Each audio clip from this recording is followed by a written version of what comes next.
জনতা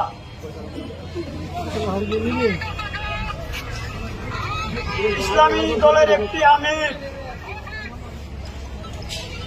বৈষম্য বিরোধী ছাত্র আন্দোলনের পরে 5 তারিখের পরে তিনি সাংবাদিকদের সাক্ষাৎকার দিয়েছিলেন।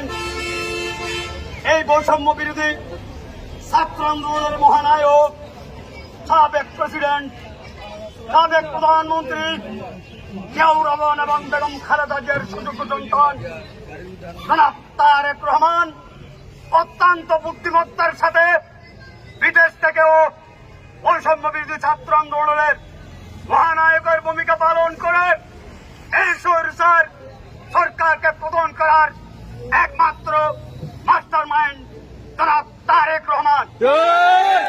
আজকে ক্ষমতার লোভের লিপ্সায় বশীভূত হয়ে সেই মহানায়ক তারেক রহমানের পোস্টারের উপরে যে কীর্তন চালু করেছেন তারা নিঃসন্দেহে দেশ বিরোধী, তারা নিঃসন্দেহে গণতন্ত্র বিরোধী, তারা নিঃসন্দেহে আগামী নির্বাচন বানচালের পক্ষে শক্তি।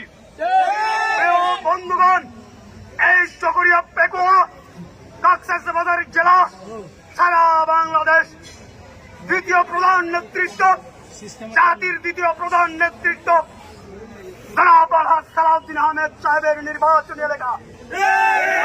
বন্ধুগণ, দীর্ঘদিন ধরে আপনাদের অনেক কিছু আমরা খেয়ালে রাখি, কিন্তু আল্লাহর উপর রহমত, আমরা আমার নেতার নির্দেশনা মানতে গিয়ে আমরা আপনাদের সাথে নম্রতা ভদ্রতা সমস্ত কিছু স্থাপন করি। সেই নম্রতা ভদ্রতাকে আপনারা যদি দুর্বলতা পাবেন তাহলে বন্ধুরা গ্রামে গঞ্জ থেকে আপনাদেরকে পাকড়াও করা হবে। বন্ধুরা, এমন শক্তি নাই। আমার নেতা সালাউদ্দিন সাহেবের নির্দেশনা আসলে এখানে তাবালিং করার কোন সুযোগ রাখা হবে। প্রিয় বন্ধুরা, আমার নেতা অনেক মহান, তার নির্দেশনা হলো ভালোবাসা দিয়ে মানুষের মন জয় করুন। তার নির্দেশনা হলো মানুষের ধারে ধারে গিয়ে আপনারা জাতীয় নির্বাচনের কথা বলুন। প্রিয় বন্ধুরা, সর্বশেষ আমার প্রিয় নেতা জনাব সালাউদ্দিন আহমেদ সাহেবের দীর্ঘায়ু কামনা করে, বেগম হাসিনা আহমেদের দীর্ঘায়ু কামনা করে, ইব্রাহিম সাইদ ইব্রাহিমের দীর্ঘায়ু কামনা করে আমি আমার বক্তব্য রীতি জানলাম। আল্লাহ হাফেজ। জাতীয়তাবাদী কৃষক দল জিন্দাবাদ।